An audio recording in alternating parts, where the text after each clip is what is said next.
This is the DW Africa Links podcast in collaboration with QTV. My name is Mukupa, and I'm your host and moderator for this discussion, which is basically on AI revolution. Now, we are going to center on redefining the power dynamics between traditional media and social media. And I think it's a very big conversation. And today I am joined by an interesting array of panelists who are very well spoken and very much experts in their fields. And I'll have to be biased a little bit. I will start by introducing the only other lady on this panel, and her name is Stu Relatable, because she's very relatable. When it comes to storytelling in Zambia, she is the go-to person.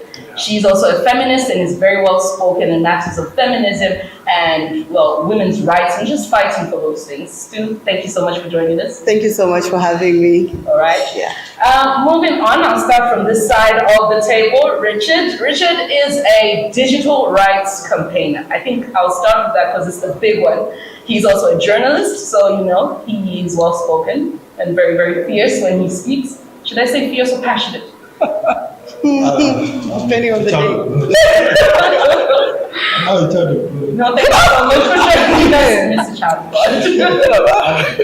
All right. Also on our panel is none other than Reverend Mwambazi. Now, everybody knows him and the manner that he speaks. But besides that, besides being a social media influencer, he's the man you go to when you want to transform your mindset. Am I right?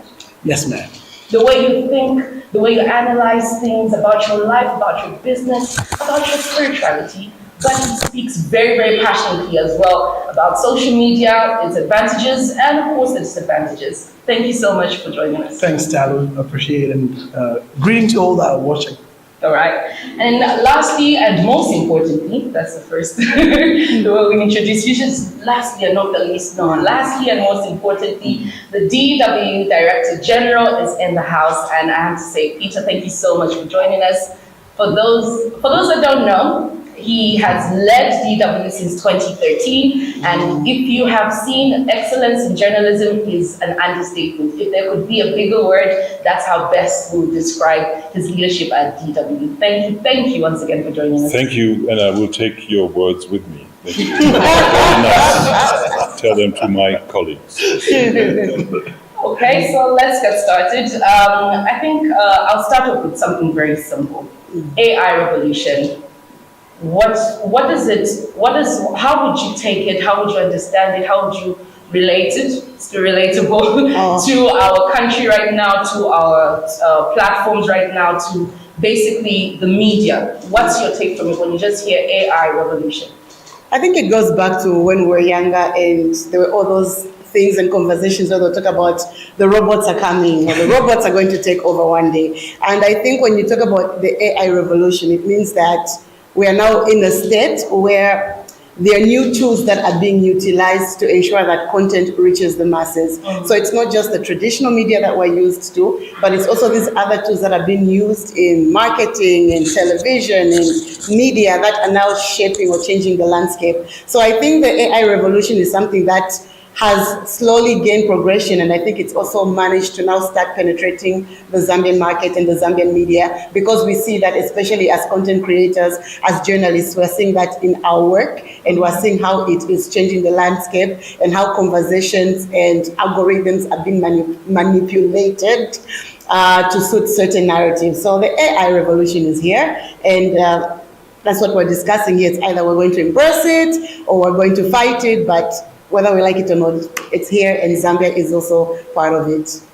Reverend Walter, I see you're eager to make a comment. Well, AI. For me, AI is the final frontier before what we call a singularity. I know that's jargon, but hey, we're talking AI, so they'll just have to deal with it. So what is this final frontier? Every time in history, we've had what we term events that completely transform life as we know it. They're so impactful that they completely change life. And we've had, I think, 3.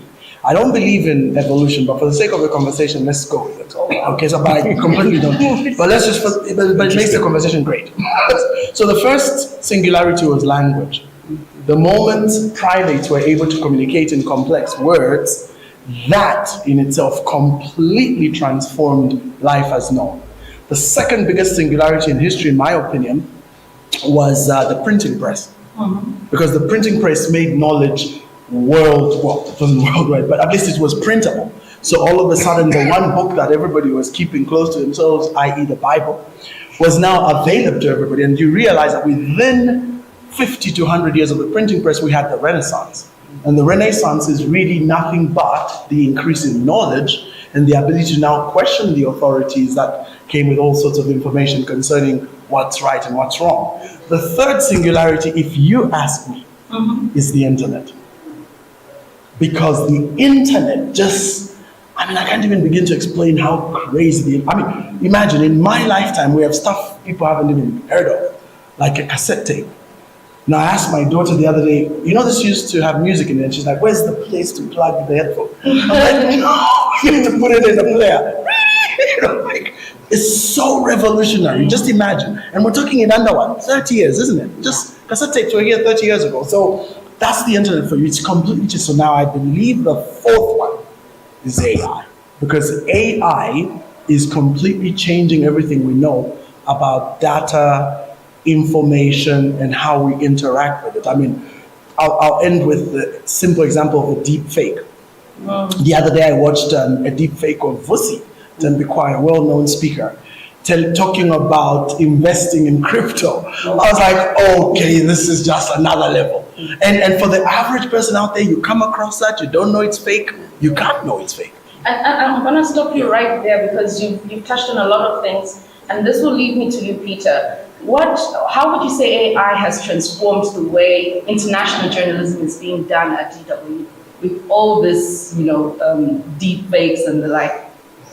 Well, it hasn't transformed it yet, but it will transform it. So I think we're just in the starting process. First of all, what comes to us, which is a lot of fakes, a lot of fake videos, fake voices. So people from whatever background, normally populists or governments, try to falsificate our offers, so that they take our credibility to make other people believe wrong things. So this is something which AI is unfortunately very helpful. So you can really produce videos which are will be very hard to really see whether they're false or not. So we need measures to counter this, but this is another topic. And the other thing is how we will produce in the future in the newsrooms and beyond. And their AI is a chance to make journalism better, but it also is a huge danger because people rely on AI, and AI is still hallucinating. So if you use it, there is some fantasy coming out. So we at DW, we say at the beginning of an AI process, which we experiment with in different branches of the company, there must be a journalist. At the end, there must also be a journalist to control what has been done. And I think it's great to have it in the company to, let's say, mine the content which we have, to really dig deep in what we have into the company and then use it and have it really present. So make the archives live. So you can do a lot of great things with it, but it's dangerous. One has to know it's dangerous, and one we have to control it because it's our credibility. DW is not the biggest company in the world. But it's a huge media outlet, and we live from our credibility. So AI must be controlled. Stu, you are a storyteller. Yeah. And a lot of people follow you because of the way you tell your stories. I'm not even sure if some of them you come up with them or you have to get stories from people tell you stories and you're just really good at storytelling. I do have to ask, with people in that specific field, poetry, authors, writers, how does it make you feel that AI is taking over and that some people are not even going the extra mile to be creative? All they do is put in a sentence and AI writes the entire story. Yeah, I think there's quite a thin line between originality and what has been processed using AI. So one of the things that AI has done for the creative space is that it's made it easy for everybody to be expressive. In that, all you have to do, like you said, is punch in something into your search and then it pops up. So you find that people like us who have depended on our creativity to flourish are under attack, if I might say, because our creativity is now being challenged. We are fighting with computers, and the only problem that I can say that AI brings when it comes to storytelling is that it removes that human touch when it comes to how our stories are presented to the media, to the public. So you find that as creatives, one thing I can say is that AI, I'm not saying is bad at all, because even I myself as a creative use it.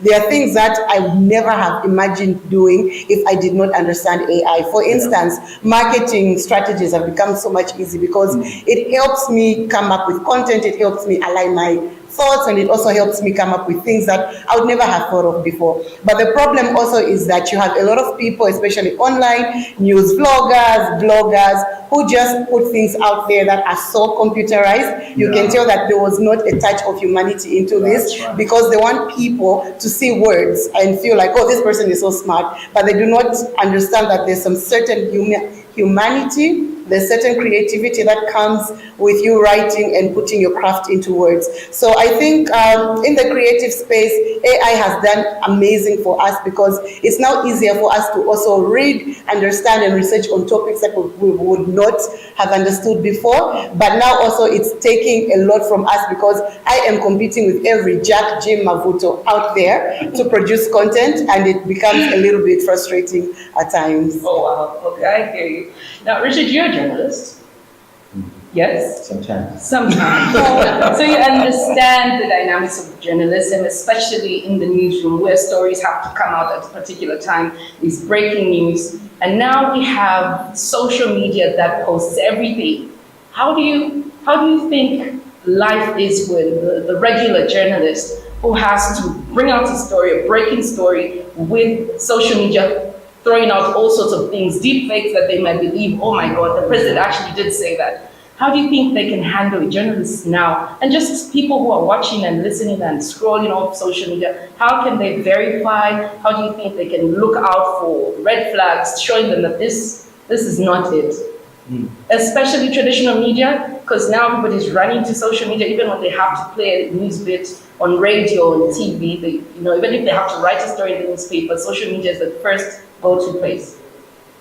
So the first thing is, what we have to do is to make everybody understand what is artificial intelligence, because there are misconceptions like the machines are coming to take over, which I don't believe. So we have watched the Terminator 2, Judgment Day. So like machines are coming, walking over our streets, and they're just coming to take over our jobs and things like that. So we realize that even among ourselves as journalists, there are levels of literacy on digitalization, particularly artificial intelligence, is not impressive, it's low. I'm trying to really find some polite ways to describe the situation, because it's very dire, it's not very good. So journalists have to understand. Journalists have to upskill and get AI literacy to understand what is artificial intelligence. Because look, the digital transformation has been so rapid. In the work that I do, it's only the other day when we were talking about, we don't know how the social media landscape is going to be in the next 5 years, the next 10 years. Before we opened our eyes, there was artificial intelligence, we're talking about Internet of Things, we're talking about all these things, and so what is it that we do now? So we find that even in the media landscape, especially here where we are, the global south, where there are a lot of economic, cultural, and social things that we take a little bit of time to embrace and get up to speed with these technologies. So our observation and what we are interacting with journalists, like from press perhaps here in the urban areas, but also in the peri and rural urban areas, there are issues there apart from literacy, but also even access, meaningful access to the internet. Okay, connectivity is very poor. Just 30 kilometers from the south. So you cannot talk to a journalist who is in that place about artificial intelligence, because in the first place, they don't have access to the internet. You get the point? And then, so literacy in so many ways. Literacy, for example, being like, we as journalists, we pity ourselves against small things. We are elephants, so we can't pit ourselves against calories. We are journalists for the fourth estate. Every other citizen has a right to expression, to exchange opinions and ideas using the internet. But as journalists, I think we have lagged behind and we have missed the train. Where, how can we leverage digital tools like social media, artificial intelligence itself, to involve ourselves in good conduct journalism? You are looking at me in a bad way. I think you're about to curtail my expression. No, I'm just listening and paying attention. So those are things that I think we need to work on. Those are things we need to work on. We need to get internet in the newsrooms. Journalists need to see the differences between ourselves and what other citizens like the Mwambazi are doing on the internet. For us, we have to create credible spaces where citizens can go to access fact check and credible information, which is missing now. And how can we use artificial intelligence actually to provide that fact check and credible information? So that is the conversation. Okay. A big part that's discussed when it comes to social media is people, mostly young people, even adults sometimes, being irresponsible, unethical, some of them in big leadership roles.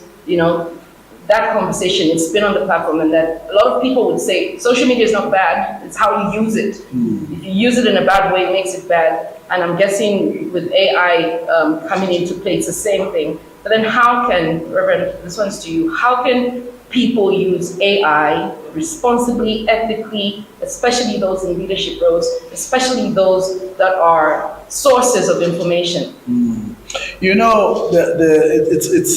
It's one of those situations that's a double-edged sword, and it all goes back to regulation. Because for example, journalists, I believe you're regulated, aren't you? I'm just checking, you're regulated, not so. Self-regulation, voluntary self-regulation. But you see, for example, professionals like lawyers, accountants are all regulated. Why? Because they have to operate within these ethical parameters and borderlines. Unfortunately, the internet is as we say in the local colloquial, chinyamachina, because it's just out there. I mean, take for instance traditional media, as you say, which is broadcast in terms of television and radio. Those were easy to regulate because you have an authority that regulates them. The IBA, I don't know what that stands for, but they regulate these guys. Now, you now have this phenomenon of podcasts. I mean, look at what we're transmitting right now. We're not using any of those platforms. We are going directly to the internet. The internet is not owned by anyone. Yes, nations can switch off the portals that connect us, but technically it's not owned by them either. So that renders the IBA completely useless. And so the only ones who could bring some form of regulation would be the platforms themselves. Now, in the past, we've had problems. You remember Facebook went into the whole, during that era, I can't mention the name, that era brought about two netizens. You had the pro thingy, I will mention, and the anti thingy. And it was so bad because you had very strong opinions on both sides. And for the other side, they even had all the international organizations in support. So there was a whole thing where these were being branded as evil, bad people because they're not taking whatever.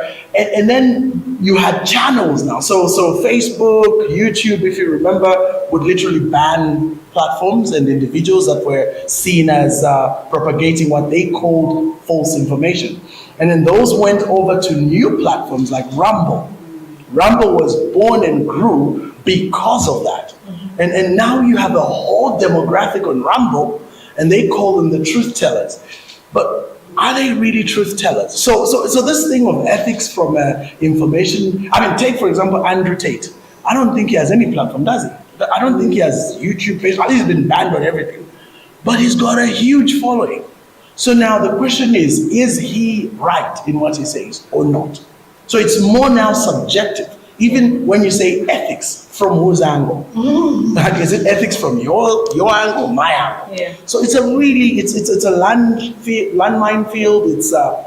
It's eggshells, it's crazy. So I don't even know how it will be regulated. It's kind of like the space I'm in with these papas, you know what I mean? Can I?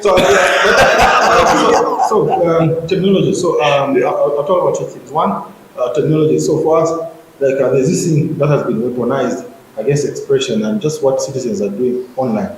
Like people are using social media, people are using the social media to insult leaders. People have to use social media responsibly. So for us, we find that to be very problematic.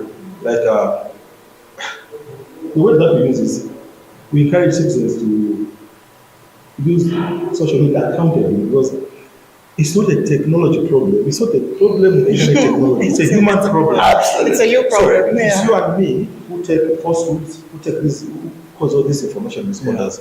But the ones who take lies or the ones who commit criminal activities on the internet. And legitimately, because of these problems, there must be forms of regulation and laws, cyber crimes and cyber security.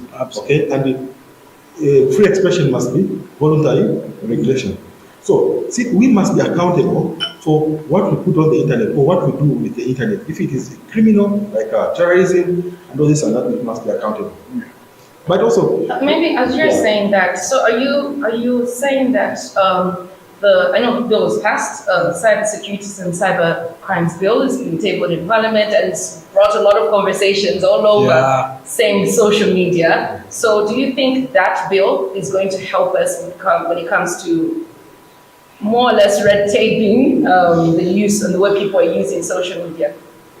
So a lot of remember there are lots of articles in that bill. A lot of work went into developing those bills, and I think so. We have an issue of literacy. So just this morning before I came for this panel, I was correcting something in a WhatsApp group for journalists. I think they haven't read the bill. So I was like, no, I think sometimes we blame the government. I'm an independent person. The bill does not, for example, people police open access to search and seize. So it is only in certain circumstances because of the nature of tech where the police can pursue like terrorism. It takes a process to get a warrant, and you can't run to the court while terrorism is happening, and then you're going to get a warrant. So the police have been given some mandate to deal with the crime, and then within 24 hours they get a warrant to correct the. So there's an issue. We haven't read the bills.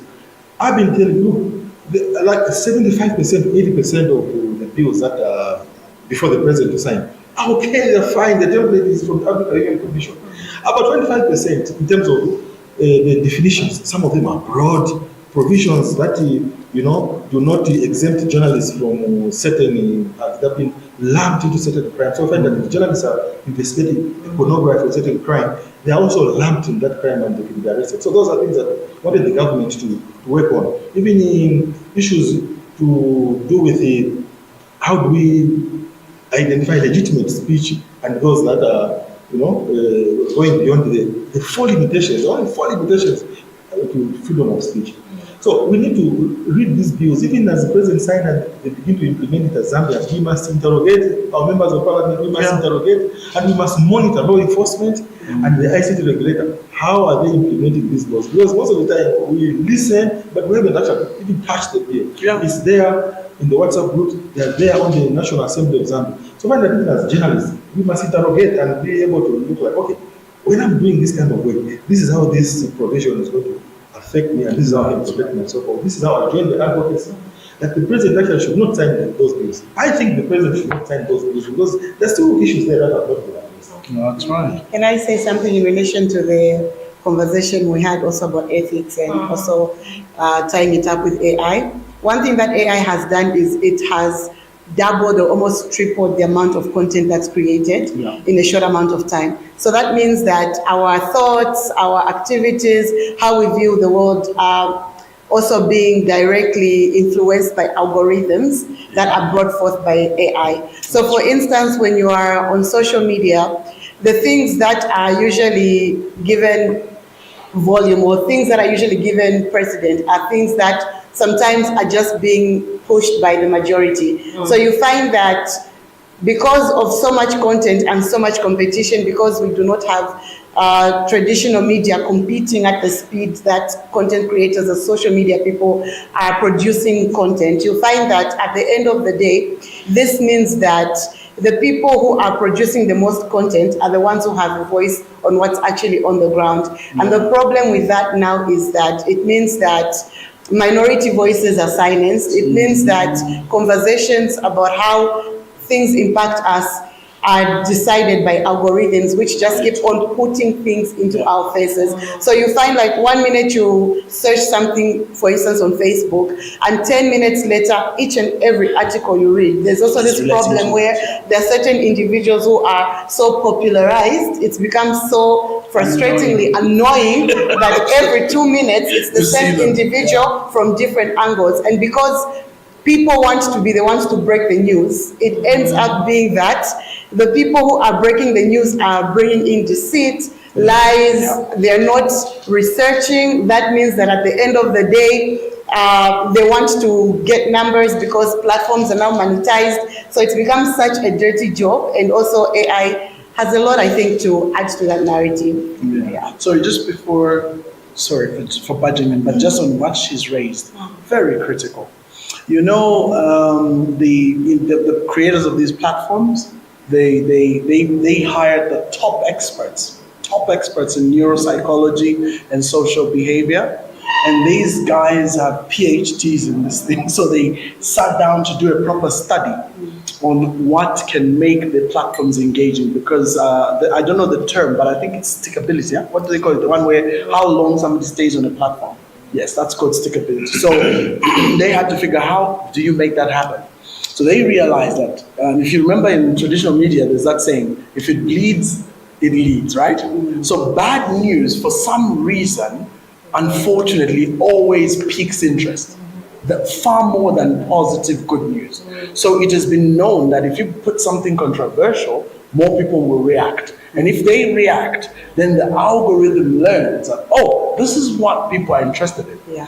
And then it will now go and then create a whole, what's it called? The wall. Yeah. A timeline. An FYU page. You know what I mean? Yeah. And it will now begin to serve that. So what's scary about that is that at one point it was a big deal because Cambridge Analytica used it to influence elections in countries, and there was a whole court case around that. But it proved that you can shift an entire nation's perception of something or someone by simply tweaking with Google search engines and the AI algorithms on the social platforms. And So it's I quite hear scary. you. I hear it's very, very scary. And which brings me to Peter, because now we have this issue of sensationalized reporting.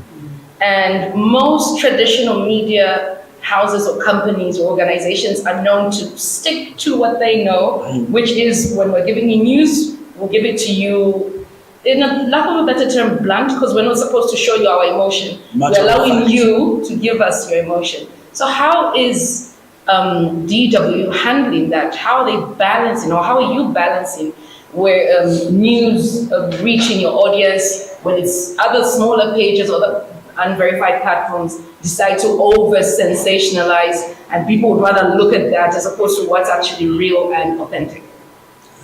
I mean, we are not an entertainment company. But we also don't want to be boring. Yes. So journalism doesn't mean automatically that it has to be boring when it's true or when it's fact-based.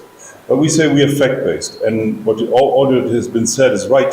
The problem with social media is that it's not working for people who are only mainly interested in facts, because it really is driven by emotion, and honestly, not the best emotions. Yeah. So it's not always love and caring.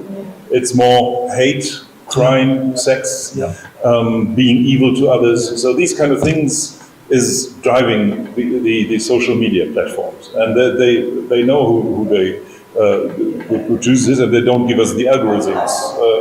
That's why. And if we look at AI now, which comes into this, I think one thing we have as traditional journalists, we have an advantage because AI is not really intelligent. I mean, they're not really smart. What do you mean? What do you mean? No, they are very fast. AI is very fast, and it can sum up things very quickly. But it doesn't really reflect what it's giving out. So I think the one chance, which is in journalism, traditional journalism, is that what it all started about.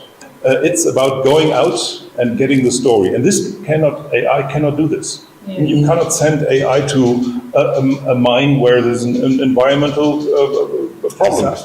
They will just collect whatever is in the internet, all the fake news, everything which is in there, and the real news. So I think it's good if you want to really know something to rely on traditional brands of journalism as DW. Right.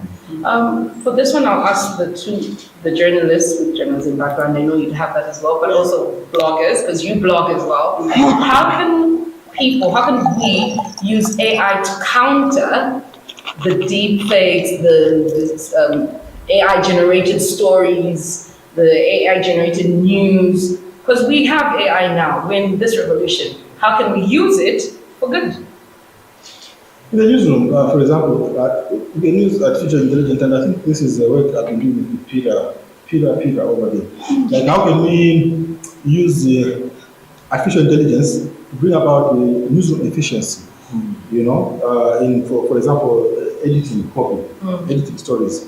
Editors can you send news hunters around all the facts, and you want to write a human interest story because newsroom.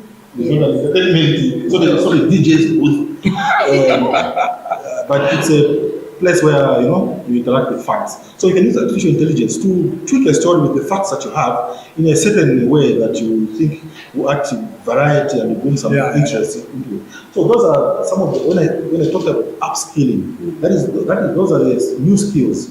And this is what I meant when I said, you see, artificial intelligence has come. It's not the machines in Arnold Schwarzenegger's Terminator 2 that are coming in the newsrooms. No. It's these skills that we have to have, where we're able to adapt technology, and how can we now input the journalism facts so that we can get the better product, so that we can do it. We used to spend so much time, but we can maybe even cut the time in half or even better. Absolutely. And we can have more better stories, quality, and all those things. So I think this is where now the odd jobs are going to die, and I tell in all the interactions that we have with journalists in the press clubs, everywhere, that these jobs that we have now are dead. Because even on air presenters, they are AI DJs, and newscasters. So these jobs are going to die. So let us start now upskilling, getting new jobs. So that when the quantum leap, the latest one will decide together, when that come and we have to switch, we'll be ready for the new jobs. This is what is missing. So I find that as journalists, we are sticking to the old ways of doing things. We are stuck in there. But there are all these opportunities I think that do, for example, that is doing all these capacity building programs that we can do online to get new skills in digital literacy, and particularly in artificial intelligence, so that we can prepare ourselves now, but also the demands of the future job market. Okay. So for me, I got in trouble a couple of months ago because I talked about how journalists in our country present certain information and compared them with what's currently happening in East Africa. Yeah. So after I got into trouble with that, I'm going to reiterate and go harder on that fact. And what I'm going to say is that things are changing. Like, the world is changing. We have shorter attention spans now as individuals. I am not waiting for 19 hours to watch the news when I can pick up my phone.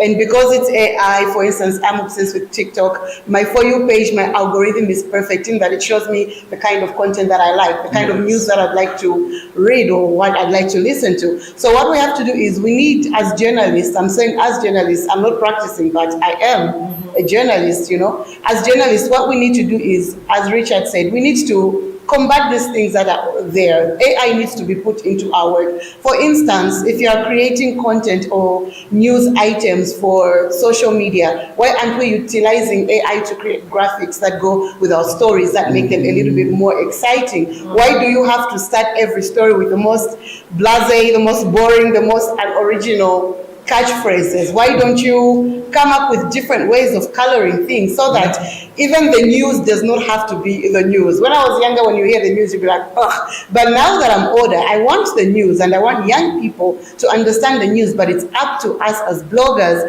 as journalists, to ensure that we add a little bit more creativity into how information is presented. That does not mean that we have to alter the truth. What it means is that we have to use what's currently available to us to make a better product that can be more realistic, more entertaining. It's not a DJ booth, more entertaining, but also really catchy with younger audiences so that especially when it comes to traditional media. If we use these AI tools, it's going to be easier for people not to go to bloggers who are not fact-based, but rather go back to traditional media. People, journalists who they can relate to still give them that fact-based information. But what we have to do now is embrace the change. It's not going to hurt us. Being creative is not a disease. The common saying nowadays is work smart and not hard. Yeah. Yes. So on that one, Reverend, I do have to ask you, do you think with the AI revolution we are raising, oh my words, a very critical word, lazy children? Not really. I could elaborate, but look, put it this way. These are learning aids or learning tools. Of course, the teaching methodology is critical. I mean, just the other day, I was absolutely amazed that in Denmark, is it Denmark or Norway or one of these Norwegian countries, they have gone back to papers and textbooks. I was amazed. They used, they have all transitioned onto the digital, tablets and things for learning, but then quickly noticed over the 10 years that general knowledge and skills and things were just going down with all these kids. And they realized it's because the screen has just too much going on with it and it's not able to make these children concentrate. So they had to get rid of them, go back to traditional papers and pen and writing, and that's improved everything. So they're the first to switch back. So you realize that, look, some of these medium by which learning is done has to still be curated according to the stage at which these people are. For example, children from a neuropsychology standpoint have no reticular activating system. That's a filter in the brain between the conscious mind and the subconscious that determines what is important and what isn't. They don't have that. So for children, their subconscious mind is completely open like a sponge. So they are very receptive to all manner of sensations, visual, audio, taste, whatever.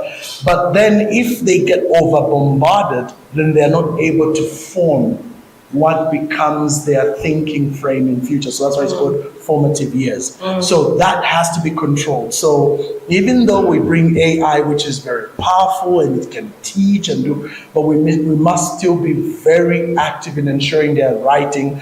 I mean, the phones now, all of us, if you've got kids, the phones are now theirs, but you have to be mindful. I'm very watchful, like you've done. I'm very watchful with the algo. So I go on their thing and I've tuned it. Of course, it's still... You know that there are apps now? I just recently found out there are apps. So whilst we're trying to introduce AI and moving with the evolution, there are now apps. If you give your child a phone, there's an app that you can install on both your phone and your child's phone where you lock certain things. Yes. What they're pressing. No, so it's a win-win and more people need to learn about this. That's the curating we're talking about. So you need to control that, and then you still have to allow children to go through normal learning. So that means they go out there and play, they do whatever they need to do out there, whilst they also interact with AI to a limited degree, because they're already doing so through those walls on their apps, especially YouTube.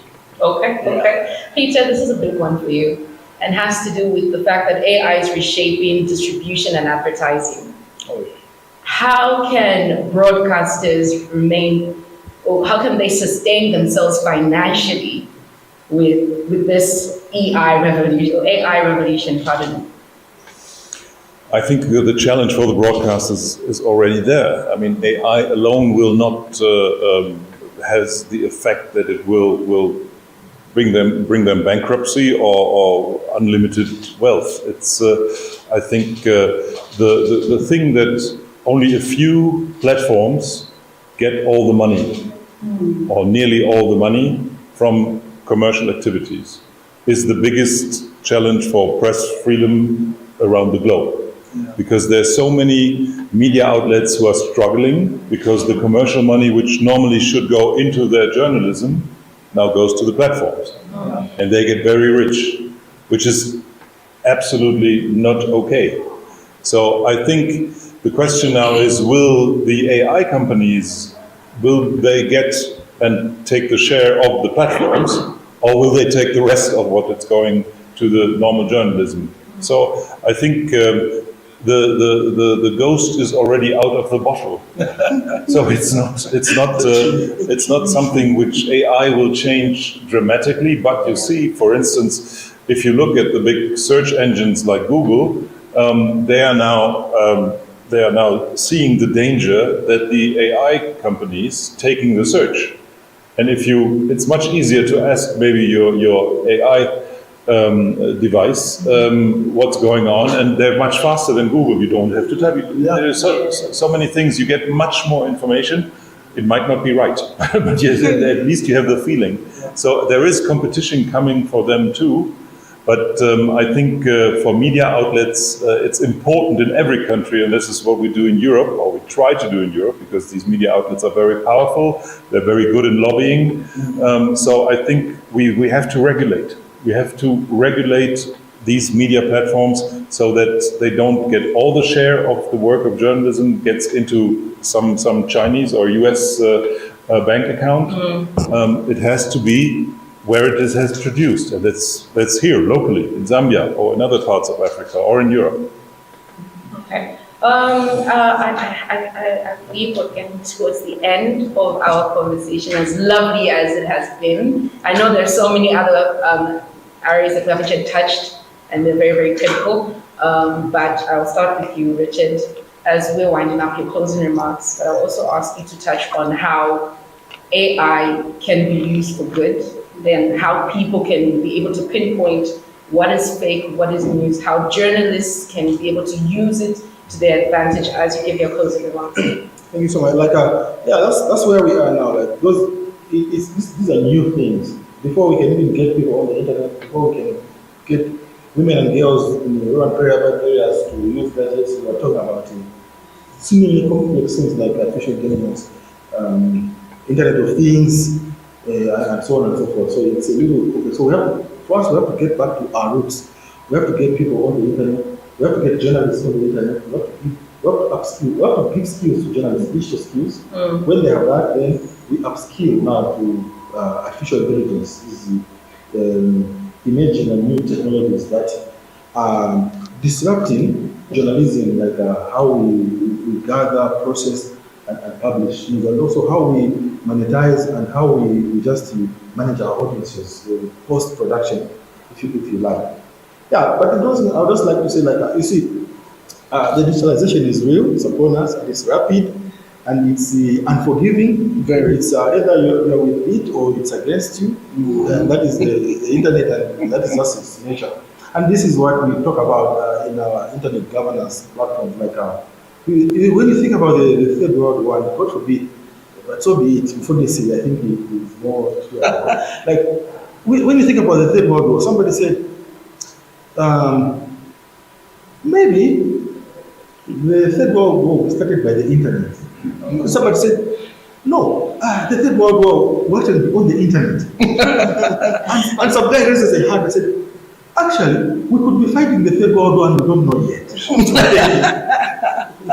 Thank you, Richard. Yes. Stu, bloggers, as you give us your closing remarks, bloggers and blogging and AI, what's your take on fighting for your authentic work opposed to AI-generated work and it getting more attention? Okay, so I think in closing, I'll take a different approach and actually talk about the positives of AI and why it's needed for us as content creators, as bloggers and bloggers. One thing that AI helps us do is generate content that can go viral much more easier, meaning that we're now able to have livelihoods, we're able to create and generate incomes without us depending on traditional jobs, without us me as a journalist having to go and work for a media house. It has made it much more easier for us to understand our marketing tools, digital marketing, targeted advertising, and for activists, it's made it easier because some AI tools help also filter the kind of content that's online so that we can have free spaces where we as women as well are free to talk about our struggles, also to identify misogyny and anything else that can be impacting us negatively from the comfort of our own homes, from the comfort of our phones. So AI, as much as it might be problematic, has also created spaces for us to flourish in our own fields. It has helped us to become more creative. Digital content creators are making better advertising content than traditional media. You do not have to go to the television station to pitch in your idea. If you want a great advert, if you want to sell a product, much more easier. You contact somebody like me and I'll get the job done for you in a day or less, and I'll also edit it in a style that is going to be good. If you look at a lot of platforms like TikTok, there's so much aggressive advertising now. For instance, the biggest trending story now is Tony, who is a Chinese advertiser who makes LC signs, is fighting with Bed2Go, who is a South African bed manufacturer, but they are fighting in such a way that they're generating a lot of income from their adverts, and they're doing all this through AI and also through the digital platform. So as much as we as Zambians, we as Africans might be afraid of the AI revolution, maybe it's time we embraced it because it's going to make our lives a whole lot better, and we do not have to wait for the editor-in-chief of any newspaper or TV station to say this story is horrible. Go for it and do your thing. Yeah. All right. Reverend, your closing remarks? Yes. Well, look, adapt or die. You know, that's pretty much, one, there are three things. The terrain is rapidly changing. Richard alluded to that. It is rapid, it's so fast. I mean, good example is how we moved from Swift Cash to ShopRite money sending to mobile money, like that. And Apple Zone, I forgot about Zone, somewhere in there. and look at how rapid that was. You go from a multi-million, billion kwacha company to zero in 1 year, just because of a shift in that space. So in the media space, it's the same. And for me, I'm going to say the unmentionable. Television is going. I like that. No, television is going. Television is going. In fact, maybe I'm even being nice. It's gone. We're just hanging on to the last vestiges of it. Radio is on its way out as well. Yeah. And why? Because of the shifting terrain. Two, the adaptation, the need to adapt is so inevitable now. We are at a space where either we go with this thing or we die, because the tsunami is coming either way. So you can kind of set yourself up so that when it arrives, you're riding the crest of the wave or it crashes you.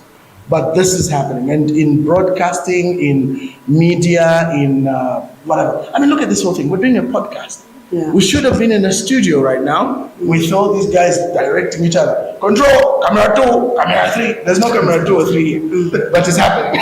It's so changed. So some TV stations, no names mentioned, still have that kind of control. And I'm like, wow, okay. Anyway, then 3. And remember, these are closing remarks. Yeah, I know. This is why that good closing remarks. 3, foresight and insight. Meaning, with these changes, how do we make it happen? Foresight means having the capacity to see into the future based on what you're getting now. And I'm telling you, everything is shifting to the internet. So whether people like it or not, it's just a matter of time before our internet improves. Even what Richard spoke about, there's no connection in the village, that's going to change. Because very soon somebody will just decide, you know what, let's just lay the whole earth with all these satellites. And that'll be it. And the initial cost may be high, but it will make the whole world connectable. And then at that stage, imagine the power that people running these platforms will wield. So we just need to ride that wave and take advantage of it. All right. Thank you for that very short and brief. Thank you. For sure. We did one, didn't we? Peter, as the broadcaster who has made it possible for us to have this great podcast, what are your closing remarks? Well, first of all, I think it's great that we had this discussion and that we had the possibility. But I would say that I'm not don't want to be in total opposition to what you said, but I say, Reverend, the experience shows that every media in the world that has been created still exists. So I wouldn't say that television is dead or radio is dead. Printing, you mentioned it. It's the books there are still there. Yeah. When radio came up, everybody said, "Okay, this is the end for newspapers." They are also still there. They're diminished. They're small. When television came, everybody said the radio is gone. Okay, now everybody wants TV. When the internet came, they said TV is gone. It's still operating. So many people are still watching. And you mentioned lazy kids. There are lazy kids. I don't believe in lazy kids, but I believe in lazy adults. And I mean, not everybody is trying to search every day on Netflix or whatever, on what platform, and the whole family is disputing, what are we watching today? No, we're watching, everybody watches in its own machine. Yeah. So I think at the end, there will still always be a reduced offer of television, a reduced offer of radio, but a huge, big, enormous, vast of the internet, which has to be regulated in a democratic way. This is very important. Don't let autocrats regulate the internet, because then we have ministries of truth, and this is not good. So I think democracy has to be the ones who are controlling the internet. That's my last word, and I say thank you. Thank you so very much. It's been a beautiful conversation. Thank you for everybody who's joined us. And I'll just recap, traditional media, not dead, not going anywhere, but evolving, catching up with the AI revolution. That's how it's going to be.